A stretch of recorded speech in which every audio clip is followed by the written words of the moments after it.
about the work that went into the big launch last week. We hear from a World Cup winner at the age of 16 from France. And another big name player who has great plans for his club and country. We welcome another international guest who is no stranger to Europe. And we have a lot to round up on at the end. Welcome. This is EPFA News.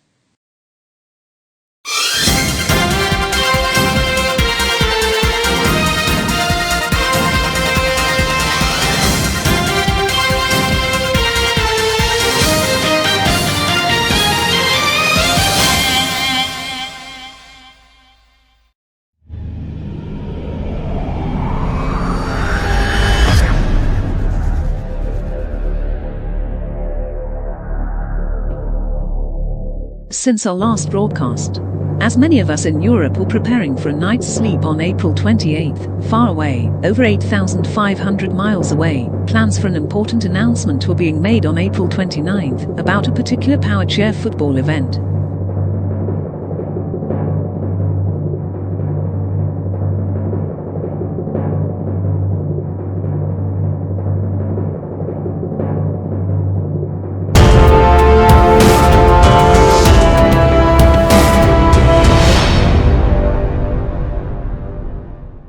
The launch of the World Cup logo and event was exciting news to wake up to, and we are going to hear now from one of those who had a key role to play from the local organising committee in seeing it all went smoothly. G'day everyone, my name's Chris Suffield and I play for the Hills United Football Club here in Sydney, and I'm also one of the members of the Australian Powerroos training squad for the Fit for Power Chair Football World Cup 2022. Along with this, I'm also one of the players' representatives on the organising committee for the event. We were really proud to recently launch the Fit for World Cup 2022 at Bankwest Stadium in Sydney, and there was a mountain of work that went into it. Initially, we wanted to hold the launch event last year, but due to all the changes happening globally and the World Cup being pushed back to 2022, we decided to postpone it until last month. There are honestly far too many people to thank for their hard work, but the Western Sydney Wanderers and Sydney FC, two of Australia's A-League clubs, have been amazing, and the Wanderers played a huge part in organising the launch. Sydney FC's creative director Amos Hong was also responsible for designing our event logo.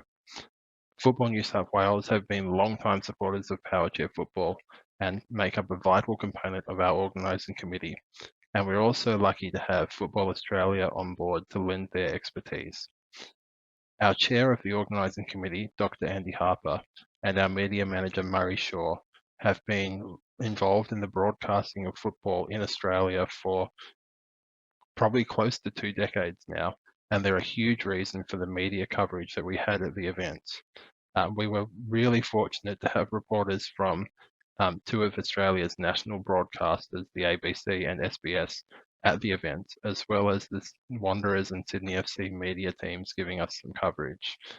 We even had some coverage on TV and radio, which was amazing.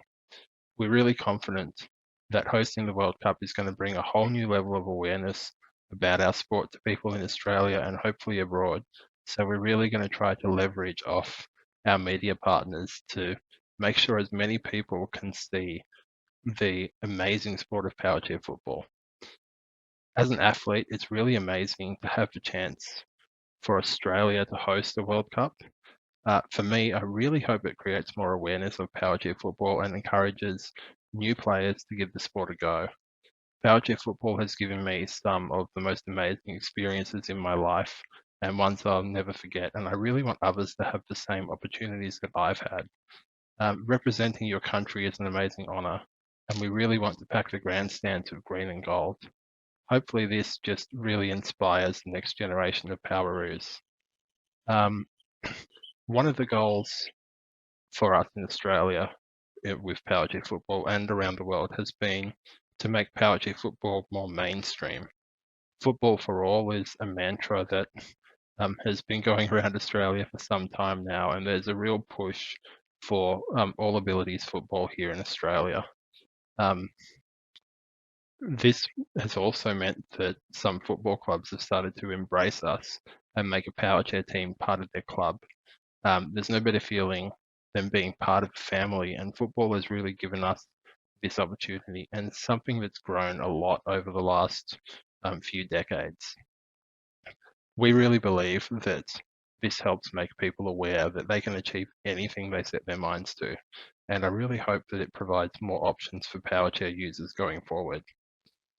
One day I really hope that we have kids wanting to be the next John Balding or Abdullah Karim or Michael Archer, and not just thinking that they want to be Messi or Ronaldo. My role on the organising committee as a players representative is to provide an athlete's perspective and to voice the things that we might think of as athletes that other people maybe might skip. So I really hope this helps make the event more accessible and, more convenient for the athletes and all the supporters that are going to come and see things. I'm also in charge of the event website and the social media channels for the event.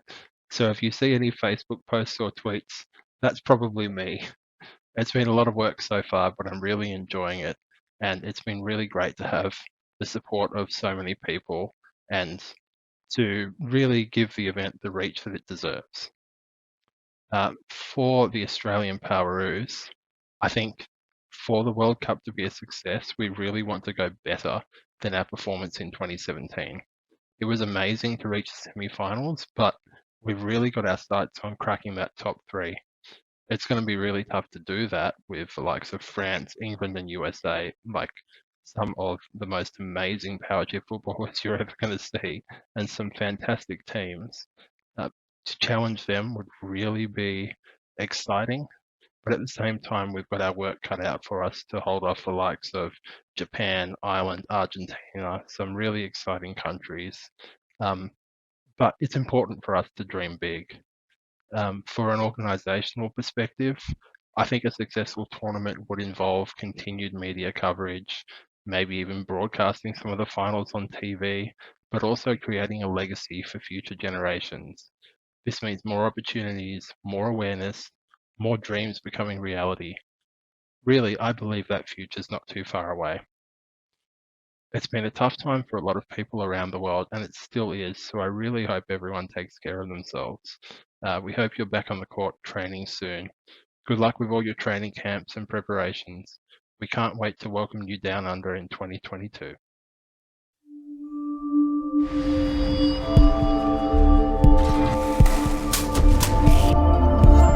The World Cup winner at 16 years of age, and another great example of an athlete who has many more achievements to make, and the determination and the skills to do so.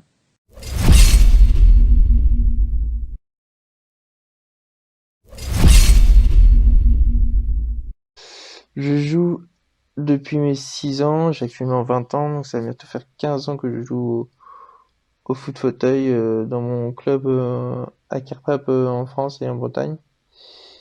Et du coup, je me suis impliqué, on va dire, depuis mes 6 ans. J'ai commencé à l'initiation avec des beaucoup plus jeunes, des joueurs qui avaient mon âge, on était tout petits, puis crescendo, on s'est amélioré, on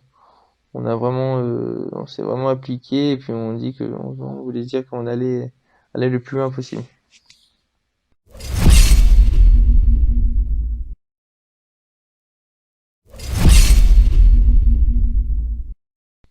Alors je joue actuellement dans le club des Mérides Carpap en France et en Bretagne.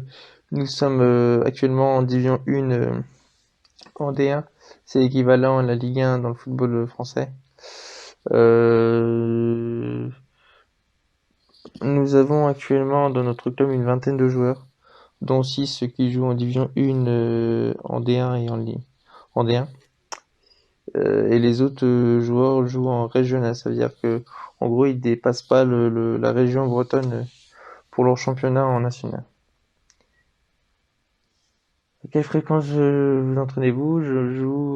On joue actuellement 5 heures par semaine, 5 heures par semaine, 3 heures un jour et 2 heures les autres jours. Et donc voilà.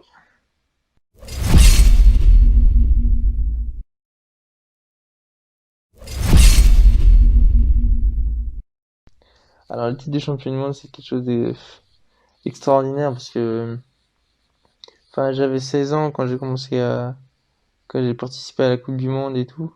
Et du coup, à mon âge, c'était quelque chose d'exceptionnel parce qu'à 16 ans, tu t'imagines pas aller faire une Coupe du Monde à je sais pas combien de kilomètres de chez toi aux États-Unis, à Kissimmee.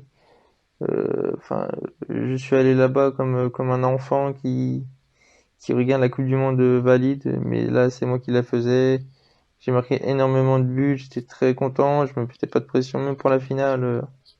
J'avais pas beaucoup de pression, j'avais plus hâte de la jouer qu'autre chose, donc c'est quelque chose d'exceptionnel de faire une Coupe du Monde à 16 ans.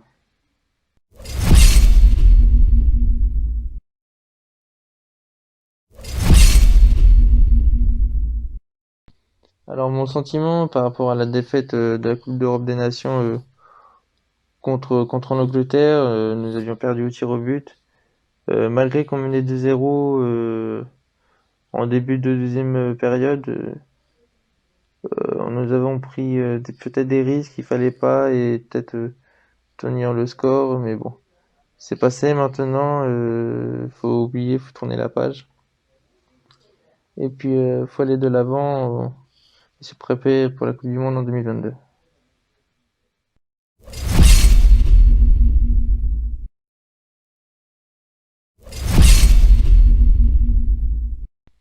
Alors oui, bien sûr on est déterminé pour garder notre titre de champion du monde en Australie en 2022. Nous avions déjà perdu la Coupe d'Europe en 2019, donc nous avons perdu le titre de champion d'Europe. Donc maintenant, on va tout faire pour essayer de garder ce titre en Australie. Et on fera notre maximum pour essayer de garder ce titre.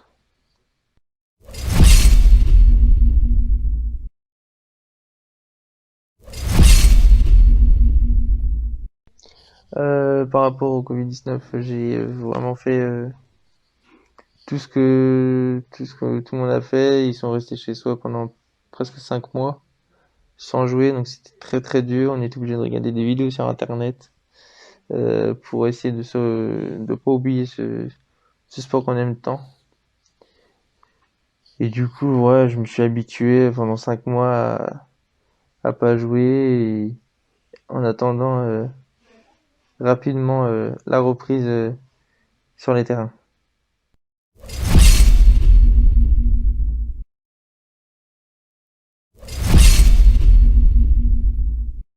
Alors, mes ambitions personnelles, ce serait un jour de faire la Ligue des Champions avec mon club, les Mérites Carpap.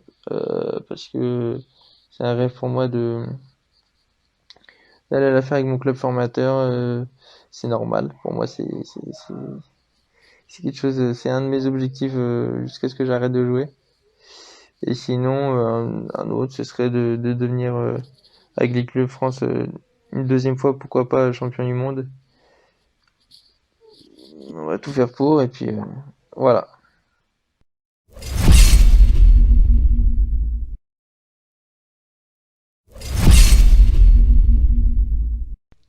Alors en joueur que j'admire beaucoup, pour moi il a un handicap très très lourd et pourtant il est extraordinaire dans sa façon de jouer, dans sa précision.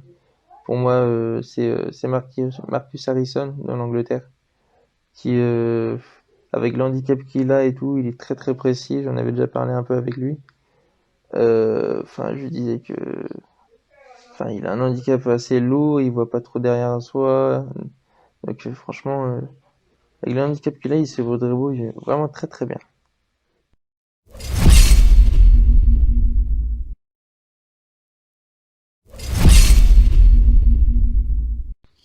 Et sinon, j'ai pas trop d'intérêt à part le foot et le foot fauteuil. J'aime ce que je fais. J'aime pas trop les autres sports ou les autres choses. Je suis focalisé sur du foot et sur le foot fauteuil français, donc sur le foot fauteuil carrément européen, donc même du monde. Donc voilà, j'ai pas trop d'autres intérêt. C'était Tristan Lebelair pour vos questions et puis à la prochaine.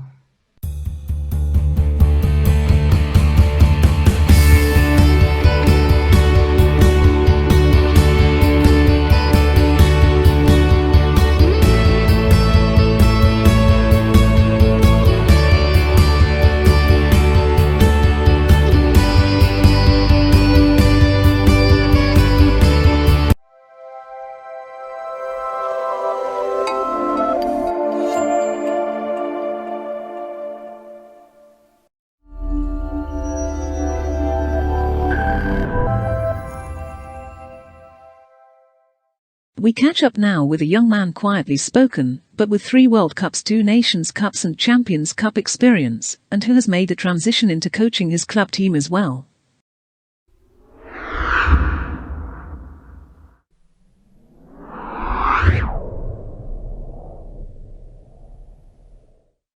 I've been playing for just over 14 years, and I started playing in September 2006. Then I started training with Northern Thunder in January 2007, just after my 12th birthday, and made my debut in the National League in February 2007. What?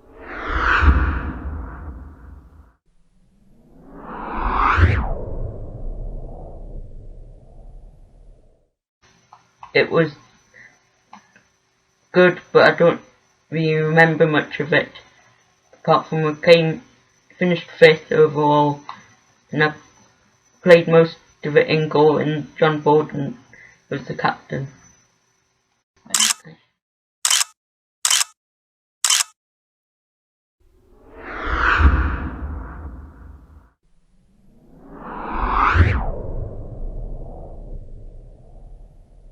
I do take more confidence from tournament to tournament, because I take each experience and try and learn from them and see how I can improve my game from taking bits from other players. My ambitions for North Thunder is to win the League and Cup again and qualify for the Champions Cup and hopefully try and win it. Ambitions for England Has to be. are to get onto the England team for the World Cup in Australia in 2022 and hopefully try and go win the World Cup.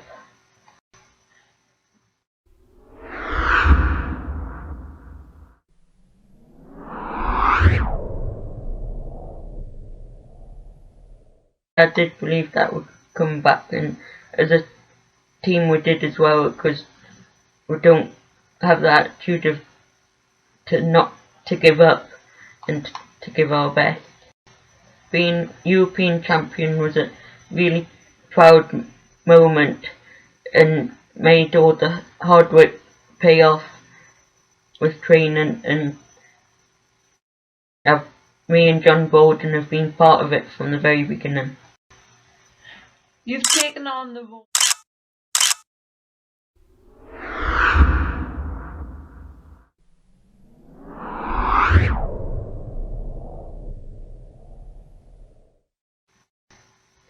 I'm the longest serving player and captain at Northern Thunder, and the next step was always to coach Thunder,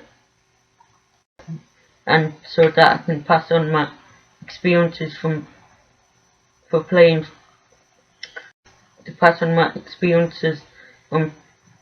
from playing for 14 years and playing at 3 World Cups and 2 Euros, and pass it on to players and hopefully make them better players. Do you?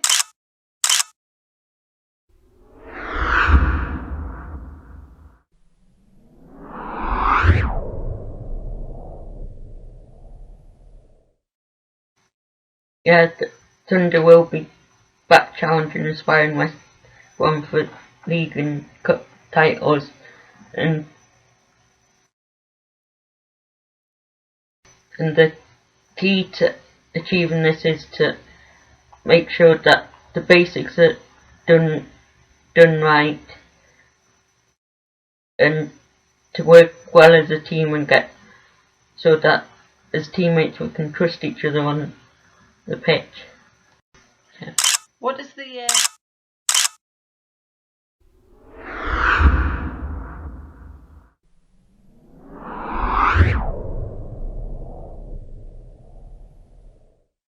When I first started playing, I looked up to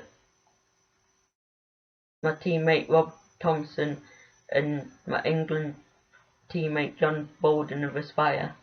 But now I kind of take bits from different players from around the world, and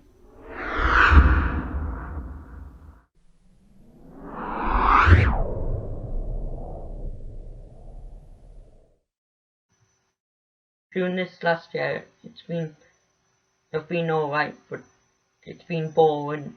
So for me to pass the time, I've been playing PlayStation with some of my Thunder mates and building Lego models.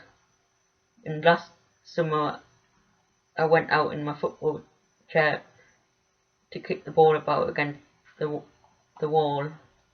And recently Thunder's been back to training, so it's been good to get back in chair, and it was great to see the lads to have a kick about.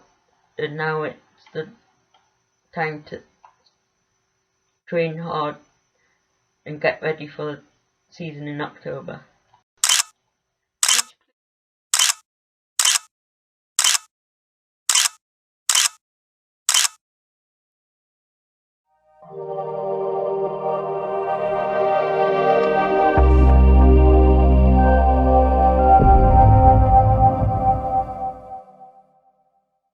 We are delighted to welcome an athlete from Brazil, who many of us would have met in Europe before from a young age, and salute him for all he has achieved since.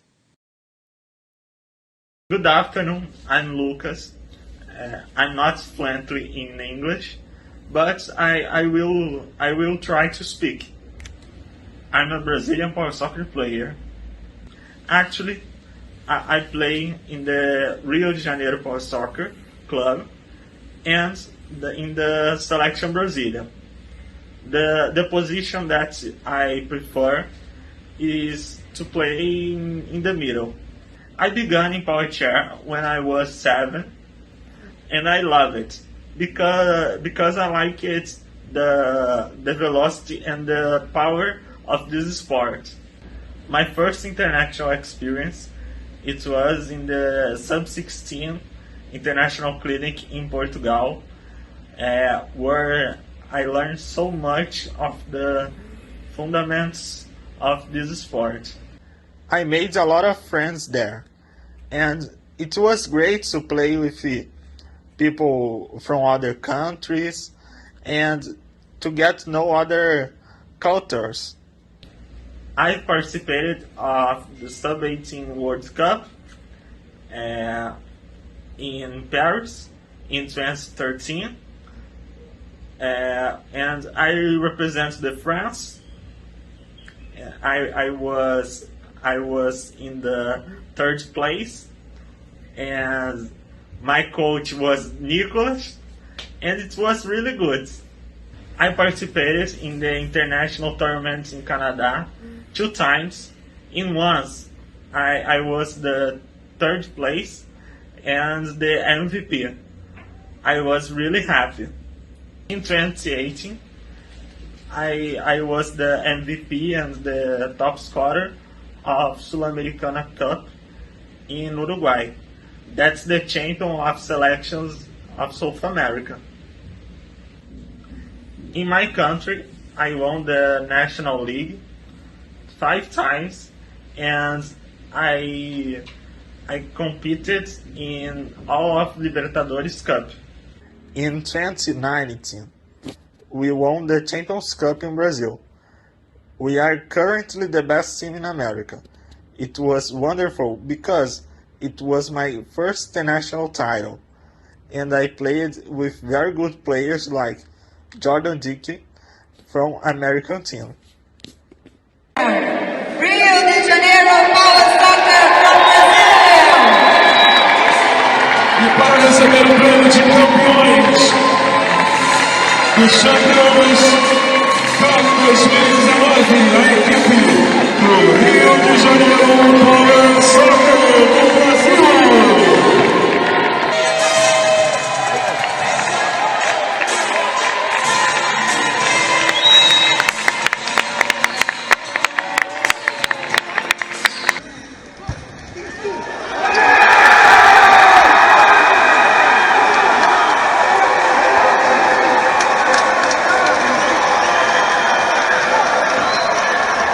E a equipe do Rio Power Soccer do Brasil abre o placar.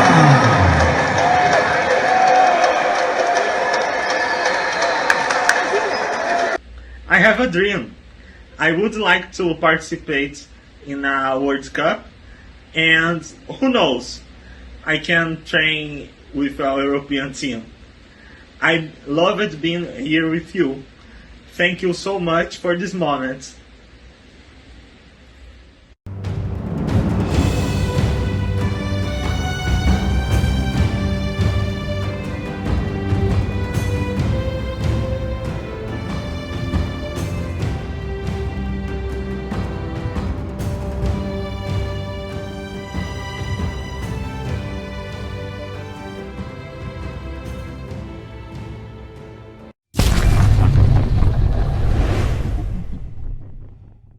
EPFA were delighted to make an announcement this week of the appointment of Steve Baxter to the position of Head of European Referees and Nico Ballin as Assistant Head of European Referees.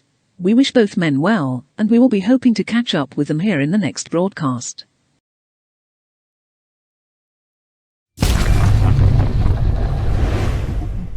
We were delighted with the sports psychology workshops delivered by Erin Pryor over the last few weeks. The first was an introduction to sports psychology, and the most recent one was based on returning to activity with confidence. We have another one coming up soon, to give coaches tips on how to manage the mental health of their athletes, and we are sure we will work with Erin again, to deliver some more interesting subjects.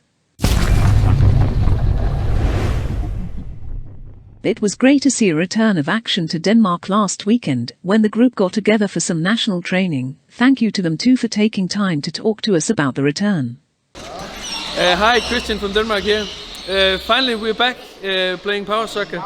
It's been a long 6 months without any possibility to train because of COVID, but we're very happy to be back, and right now the guys are working on some individual skills with our fit lights. A lot of training needs to be done before getting ready to the World Cup in 2022. See you guys.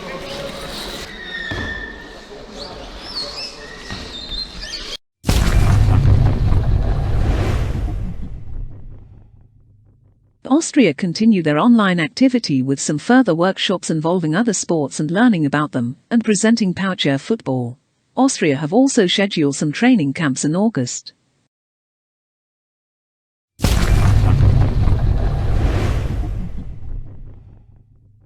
In Scotland, the Scottish Powerchair Football Association ran a great induction evening for prospective referees from the mainstream game, and hopefully the next steps can be taken soon with inviting them on the training course.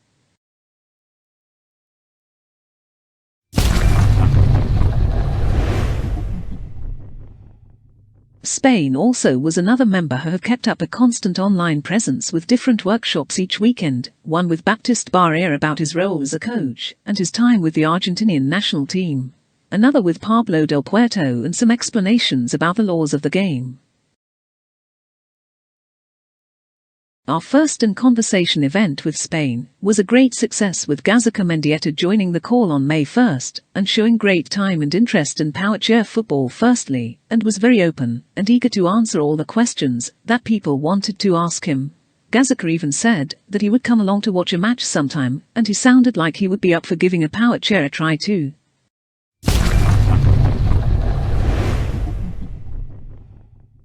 A reminder that our second in conversation series will be taking place this weekend, May 15th, with Christian Carambou and Foot Fatal. The World Cup and European champion will be interviewed by Baptiste Ferrer, and will have some questions posed by viewers of Foot Fatal's YouTube TV channel.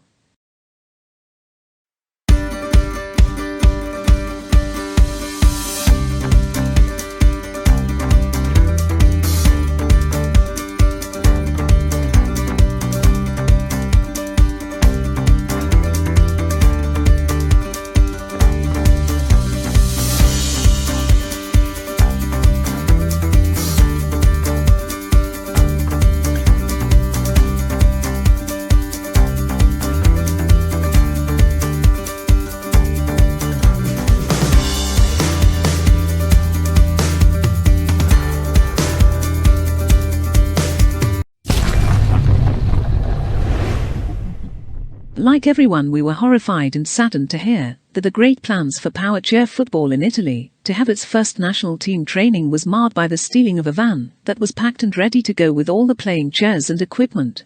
While the van was recovered in a damaged state after a widespread media coverage, it nonetheless caused distress and disappointment for all concerned. It was great to see our good friends in Olta Sport, who we have featured many times here, have launched their new logo, and also Italian Federation FIPS have launched their new website.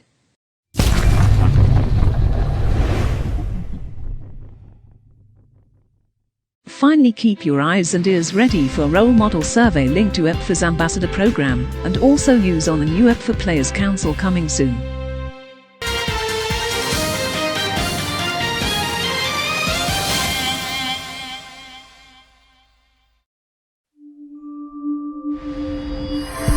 Remember, get in contact with EPFA News at the email below, and until next time, take care.